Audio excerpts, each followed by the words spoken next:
بسم اللہ الرحمن الرحیم۔ السلام علیکم ورحمۃ اللہ وبرکاتہ۔ اللہ کے پیارے حبیب حضرت محمد مصطفیٰ صلی اللہ علیہ وآلہ وسلم سراپا رحمت اور صبر و تحمل کا پیکر عظیم تھے۔ بھوک میں اپنے صحابہ کے ساتھ مشقت فرماتے اور جب کبھی کھانے کے لیے بظاہر چند نوالے میسر ہو پاتے تو اللہ اپنے حبیب صلی اللہ علیہ وآلہ وسلم کے رزق میں ایسی کشادگی فرما دیتا کہ وہ کھانا جو عام طور پر ایک آدھ نفس کے لیے ہوتا تھا وہ درجنوں لوگ شکم سیر ہو کر تناول فرماتے اور کھانا پھر بھی بچ جاتا۔ متعدد احادیث میں ایسے معجزات رقم ہے کہ جب مشیت الہی سے معجزات کا ظہور ہوتا اور صحابہ کرام رضی اللہ تعالیٰ عنہ اپنے محبوب آقا صلی اللہ علیہ وآلہ وسلم کے معجزات سے مستفیض ہوتے۔ بخاری شریف میں ایک حدیث مبارکہ میں اس معجزے کا ذکر کیا گیا ہے جب رسول اللہ صلی اللہ علیہ وآلہ وسلم نے اپنے ساتھ کئی دنوں کے بھوکے صحابہ کو چند روٹیوں اور گھی سے پیٹ بھر کر کھانا کھلوایا اور وہ نور رحمت سے ختم نہ ہو پایا۔ حضرت انس بن مالک رضی اللہ تعالیٰ عنہ فرماتے ہیں کہ حضرت ابو طلحہ رضی اللہ تعالیٰ عنہ نے حضرت ام سلیم والدہ حضرت انس سے فرمایا، میں نے رسول اللہ صلی اللہ علیہ وآلہ وسلم کی آواز سنی ہے جس میں ذوف محسوس ہوتا ہے۔ میرا خیال ہے کہ آپ صلی اللہ علیہ وآلہ وسلم بھوکے ہیں، کیا تمہارے پاس کھانے کی کوئی چیز ہے؟ انہوں نے ازبات میں جواب دیا اور چند جو کی روٹیاں نکال لائیں، پھر اپنا ایک دوپٹہ نکالا اور اس کے ایک پلے روٹیاں لپیٹ دی، پھر روٹیاں میرے سپرد کر کے باقی دوپٹہ مجھے اڑا دیا اور مجھے رسول اللہ صلی اللہ علیہ وآلہ وسلم کی جانب روانہ کر دیا۔ میں روٹیاں لے کر گیا تو رسول اللہ صلی اللہ علیہ وآلہ وسلم کو مسجد میں پایا۔ شمع رسالت کے گرد چند پروانے بھی موجود تھے۔ پاس جا کر کھڑا ہو گیا تو حضور نبی کریم صلی اللہ علیہ وآلہ وسلم نے فرمایا، کیا تمہیں ابو طلحہ نے کھانا دے کر بھیجا ہے؟ میں عرض گزار ہوا، ہاں۔ پس حضور نبی اکرم صلی اللہ علیہ وآلہ وسلم نے اپنے ساتھیوں سے فرمایا، کھڑے ہو جاؤ۔ پھر آپ صلی اللہ علیہ وآلہ وسلم چل پڑے۔ میں ان سے آگے چل دیا اور جا کر حضرت ابو طلحہ رضی اللہ تعالیٰ عنہ کو بتا دیا۔ حضرت ابو طلحہ رضی اللہ تعالیٰ عنہ نے فرمایا، اے ام سلیم، رسول اللہ صلی اللہ علیہ وآلہ وسلم لوگوں کو لے کر غریب خانے پر تشریف لا رہے ہیں اور ہمارے پاس انہیں کھلانے کے لیے کچھ بھی نہیں ہے۔ عرض گزار ہوئی، اللہ اور اس کا رسول صلی اللہ علیہ وآلہ وسلم ہی بہتر جانتے ہیں۔ بس حضرت طلحہ رضی اللہ تعالیٰ عنہ فوراً رسول اللہ صلی اللہ علیہ وآلہ وسلم کے استقبال کو نکل کھڑے ہوئے، یہاں تک کہ رسول خدا صلی اللہ علیہ وآلہ وسلم کے پاس جا پہنچے۔ بس رسول اللہ صلی اللہ علیہ وآلہ وسلم نے حضرت ابو طلحہ رضی اللہ تعالیٰ عنہ کو ساتھ لیا اور ان کے گھر جلوہ فرما ہوئے۔ پھر رسول اللہ صلی اللہ علیہ وآلہ وسلم نے فرمایا، اے ام سلیم، جو کچھ تمہارے پاس ہے لے آؤ۔ انہوں نے وہی روٹیاں حاضر خدمت کر دیں۔ پھر رسول اللہ صلی اللہ علیہ وآلہ وسلم نے ان کے ٹکڑے کرنے کا حکم فرمایا اور حضرت ام سلیم نے سالن کی جگہ کپی سے سارا گھی نکال لیا۔ پھر رسول خدا صلی اللہ علیہ وآلہ وسلم نے اس پر وہی کچھ پڑا جو خدا نے چاہا، پھر فرمایا کہ 10 آدمیوں کو کھانے کے لیے بلا لو۔ بس انہوں نے سیر ہو کر کھانا کھا لیا اور چلے گئے۔ پھر فرمایا کہ 10 لوگوں کے کھانے کے لیے اور بلا لو۔ چنانچہ وہ بھی سیر ہو کر چلے گئے۔ پھر 10 آدمیوں کو کھانے کے لیے اور بلا لو۔ بس انہیں بلایا گیا، وہ بھی شکم سیر ہو کر کھا چکے اور چلے گئے۔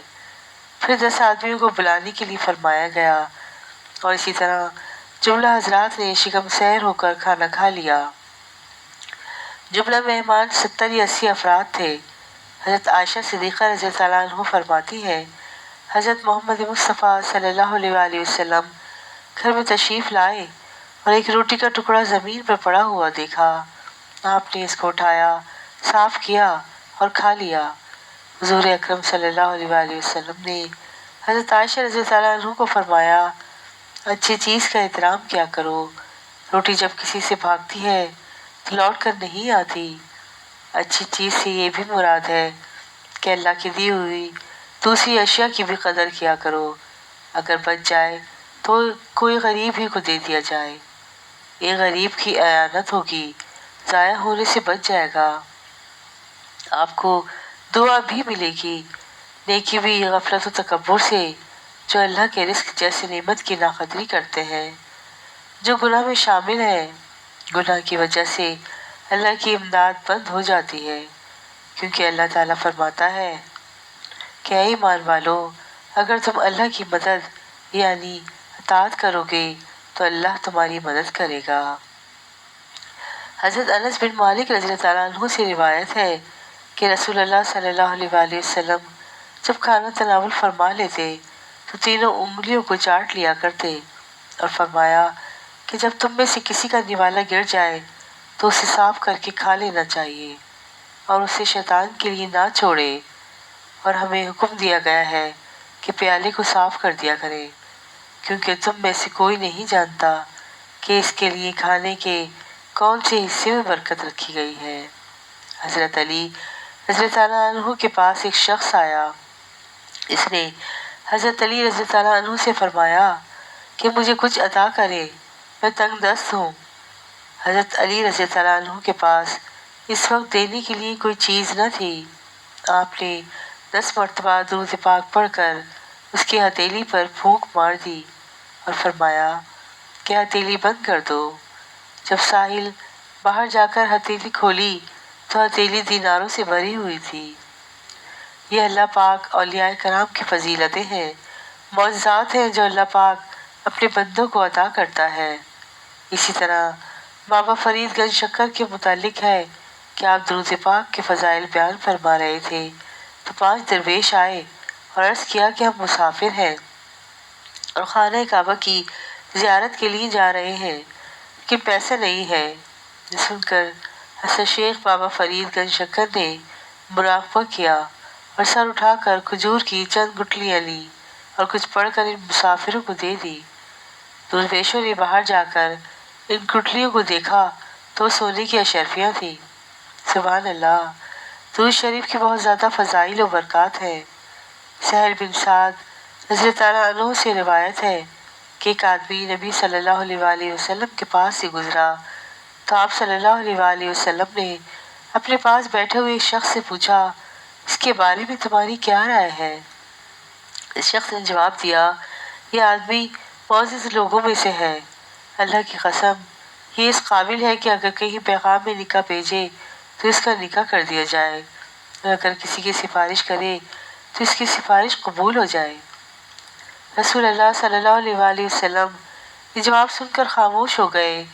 پھر ایک اور آدمی وہاں سے گزرا تو آپ صلی اللہ علیہ وآلہ وسلم نے پھر اسی شخص سے پوچھا، اس کے بارے میں تمہاری کیا رائے ہے؟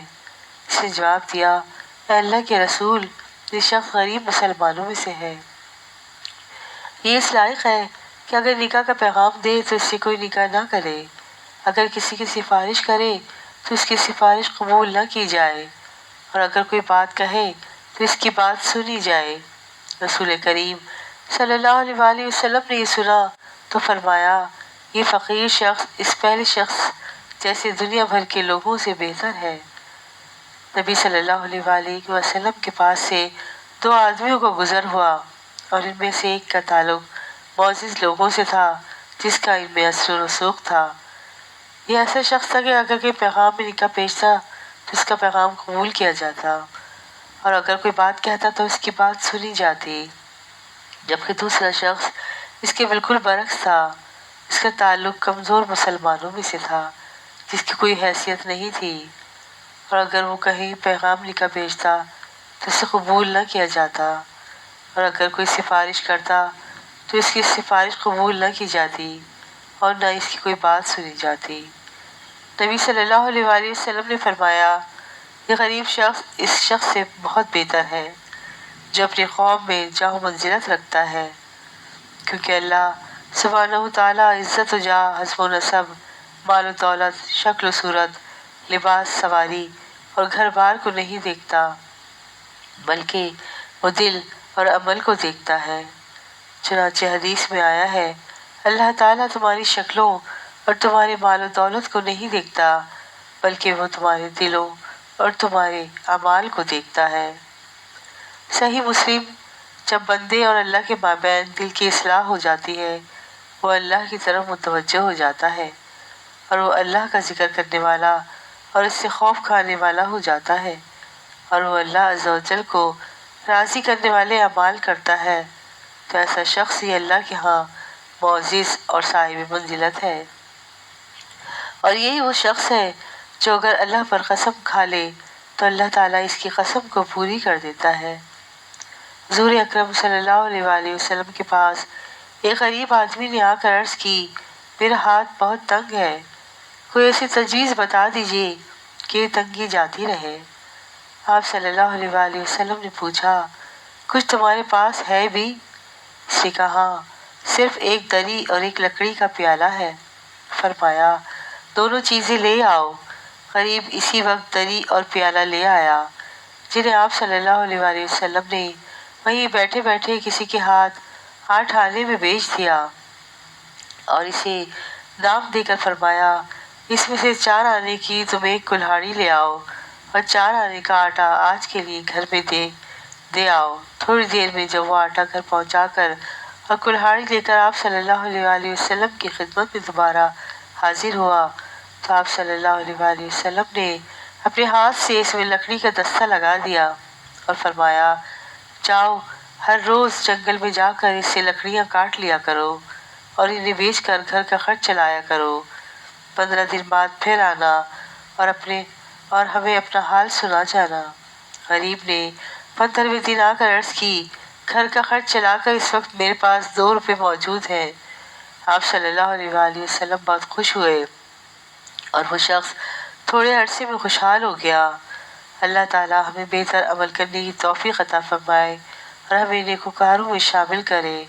آمین، اللہم آمین۔ سبحان اللہ، سبحان اللہ، کیا خوبصورت واقعات، معجزات ہیں ہمارے پیارے نبی حضرت محمد مصطفیٰ احمد مجتبیٰ صلی اللہ علیہ وآلہ وسلم کے۔ واقعہ پسند آیا ہو تو پلیز میرے چینل کو لائک اینڈ سبسکرائب ضرور کیجیے گا۔ جزاک اللہ خیرا کثیرا۔